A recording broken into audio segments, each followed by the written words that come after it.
Group 1 mains పై high court కీలక తీర్పు ఇచ్చింది. గ్రూప్ 1 పరీక్ష రాసిన అభ్యర్థులకు సంబంధించిన పరీక్షా పేపర్లను రీవాల్యుయేషన్ చేయాలని ఆదేశించింది. గతంలో ప్రకటించిన జనరల్ ర్యాంకింగ్ లిస్టును రద్దు చేసింది హైకోర్టు. ఇక ఇప్పటివరకు ప్రకటించిన గ్రూప్ 1 మెయిన్స్ ఫలితాలు రద్దు చేస్తూ తీర్పు ఇచ్చింది. గ్రూప్ 1 మెయిన్ పరీక్షల పేపర్లను రీవాల్యుయేషన్ చేయాలని ఆదేశించింది. రీవాల్యుయేషన్ చేసిన తర్వాత దాని ఆధారంగా ఫలితాలు వెల్లడించాలని తెలిపింది. 2023 అక్టోబర్ 21 నుంచి 27 వరకు గ్రూప్ 1 మెయిన్స్ పరీక్షలు జరిగాయి. పరీక్షకు 21,000 మంది విద్యార్థులు అటెండ్ అయ్యారు. మార్చి 10న ఫలితాలు రిలీజ్ చేసింది టీజీపీఎస్సీ. గ్రూప్ 1 మెయిన్స్ పై హైకోర్టు కీలక తీర్పు ఇచ్చింది. గ్రూప్ 1 పరీక్ష రాసిన అభ్యర్థులకు సంబంధించిన పరీక్షా పేపర్లను రీవాల్యుయేషన్ చేయాలని ఆదేశించింది. గతంలో ప్రకటించిన జనరల్ ర్యాంకింగ్ లిస్టును రద్దు చేసింది హైకోర్టు. ఇక ఇప్పటివరకు ప్రకటించిన గ్రూప్ 1 మెయిన్స్ ఫలితాలు రద్దు చేస్తూ తీర్పు ఇచ్చింది. గ్రూప్ 1 మెయిన్ పరీక్షల పేపర్లను రీవాల్యుయేషన్ చేయాలని ఆదేశించింది. రివాల్యుయేషన్ చేసిన తర్వాత దాని ఆధారంగా ఫలితాలు వెల్లడించాలని తెలిపింది.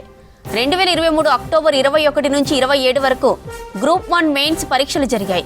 పరీక్షకు 21,000 మంది విద్యార్థులు హాజరయ్యారు. మార్చి 10న ఫలితాలు రిలీజ్ చేసింది టీజీపీఎస్సీ. రైట్, గ్రూప్ 1 మెయిన్స్ కు సంబంధించిన మరింత సమాచారం హైకోర్టు నుంచి రామ్ ప్రసాద్ మనకి లైవ్ లో అందిస్తారు. Ram Prasad, group 1 mains updates ఏంటి? ఎస్ జ్యోతి, గ్రూప్ 1 పరీక్షకు సంబంధించి అయితే హైకోర్టు సంచలన తీర్పును వెలువరించడం జరిగింది. మనం చూస్తున్నాం గత సంవత్సరం జరిగినటువంటి గ్రూప్ 1 పరీక్షలు దానికి సంబంధించినటువంటి రిజల్ట్స్ వచ్చిన అనంతరం అయితే ఈ సంవత్సరం మార్చి 25వ తేదీన ఇటు పిటిషనర్లతో పాటు అదేవిధంగా కొంతమంది ర్యాంకర్లు కూడా పిటిషన్ వేయడం జరిగింది. ఎందుకంటే ఇటు పిటిషనర్స్ వాదనను మనం ఒకసారి గమనిస్తే ఇటు గ్రూప్ 1 పరీక్షకు సంబంధించినటువంటి మూల్యాంకనంలో అవకతవకలు జరిగాయి, అంతేకాకుండా పలు సెంటర్లలో కూడా అక్రమాలు జరిగాయంటూ కూడా పిటిషనర్స్ పిటిషన్ వేయడం జరిగింది. అంతేకాకుండా మనం చూస్తే ఇప్పటికే రిజల్ట్స్ పొందినటువంటి విద్యార్థులు కూడా తమ పరీక్షకు సంబంధించినటువంటి నోటిఫికేషన్ అదేవిధంగా అన్ని పారదర్శకంగా నిర్వహించారు. దానికి సంబంధించి అయితే నియామక ప్రక్రియ కొనసాగించాలంటూ కూడా ఇటు 2-3 రకాలైనటువంటి పిటిషన్ అయితే ఇటు హైకోర్టు ధర్మాసనం పూర్తి స్థాయిలో ఇటు పిటిషనర్ తరఫున అదేవిధంగా టీజీపీఎస్సీకి సంబంధించినటువంటి వాదనలు కూడా వినడం జరిగింది. అంతేకాకుండా మనం చూస్తే దీనికి సంబంధించి అయితే ఇటు పిటిషనర్ల తరఫున అయితే న్యాయవాదులు ఏదైతే పరీక్షల్లో మూల్యాంకనంలో అయితే ముఖ్యంగా ఇటు అవకతవకలు జరగడం కారణంగా కొంతమంది అభ్యర్థులకు సంబంధించి అయితే ఇటు వారికి వచ్చినటువంటి ర్యాంకులలో తేడాలు వచ్చాయంటూ కూడా ఇటు చెప్పడం జరిగింది. అంతేకాకుండా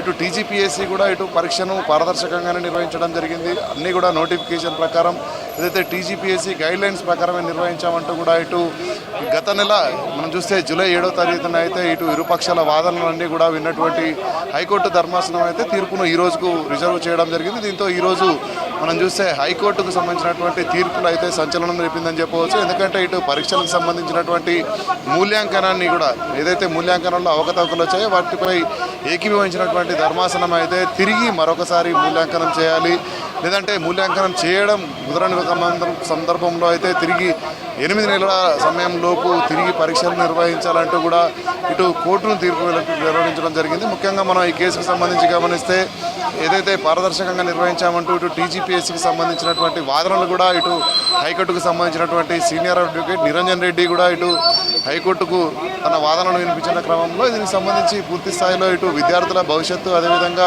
పరీక్షలో ఎవరైతే పిటిషనర్లు ఇచ్చినటువంటి మూల్యాంకనం అవకతవకల వాదనలపై అయితే పూర్తి స్థాయిలో ఇరుపక్షాల వాదనలో ఏకీకరించిన క్రమంలో అయితే దీనికి సంబంధించి మూల్యాంకనాన్ని మరొకసారి నిర్వహించాలని చెప్పడం జరిగింది.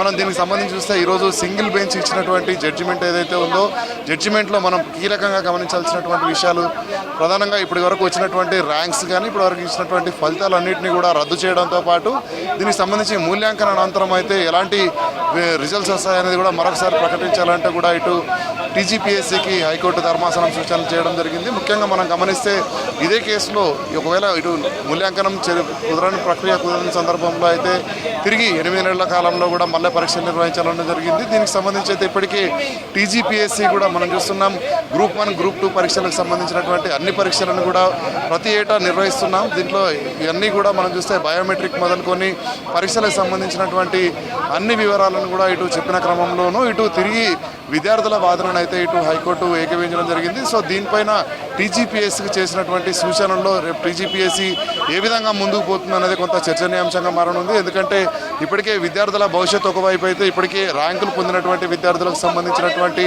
అంశాలను కూడా పరిగణనలో తీసుకొని ఇటు టీజీపీఎస్సీ ఈ యొక్క సింగిల్ బెంచ్ ఇచ్చినటువంటి జడ్జిమెంట్కు ఏకీభవిస్తుందా లేదంటే ఇటు డివిజన్ బెంచ్లో మరొకసారి పిటిషన్ వేసి దీనికి సంబంధించి మరొకసారి ఇటు జడ్జిమెంట్ కోరేటువంటి అవకాశం ఉందనేది అయితే కొంత సర్వత్రా ఉత్కంఠ నెలకొందని చెప్పుకోవచ్చు. ఎందుకంటే ఇప్పటికే మనం చూస్తున్నాం ఇటు టీజీపీఎస్సికి సంబంధించినటువంటి పరీక్షలో గ్రూప్ 1 పరీక్షలోని అభ్యర్థులు కూడా చాలా వరకు మనం చూస్తున్నాం ఇప్పటివరకు జరిగినటువంటి వాదనలు అన్నిట్లలో కూడా ఇటు వచ్చి వాళ్ళు కోర్టు దగ్గర మాట్లాడడం జరిగింది. వాదనలో ఇటు జడ్జి ముందు కూడా తమ వైపు ఉన్నటువంటి న్యాయవాదులతో అయితే వారు చెప్పాల్సినటువంటి అన్ని విషయాలను కూడా ఇటు కోర్టు దృష్టికి తీసుకెళ్లడంతో కొంత సక్సెస్ అయ్యారని చెప్పవచ్చు. ఎందుకంటే ఈ పరీక్షలు నిర్వహించడం, పరీక్షలలో ప్రధానంగా ఇటు మూల్యాంకనంలో అవకతవకలు, ఎందుకంటే వారికి ర్యాంకు విషయంలో చాలా తేడాలు వచ్చేటువంటి ఒక అంశాన్ని అయితే కోర్టుకు తమ వైపు న్యాయవాదుల ద్వారా తెలపడం జరిగింది. ఈ క్రమంలోనే ఇటు హైకోర్టు సంబంధించినటువంటి ధర్మాసనం కూడా వీటిని ఏకీభవించి అయితే ఈ యొక్క తీర్పును వెలువరించడం జరిగింది. దీనిపైన టీజీపీఎస్సీ ఏ విధంగా ముందుకు పోతుందనేది అయితే కొంత చర్చనీయాంశంగా మారింది. జ్యోతి.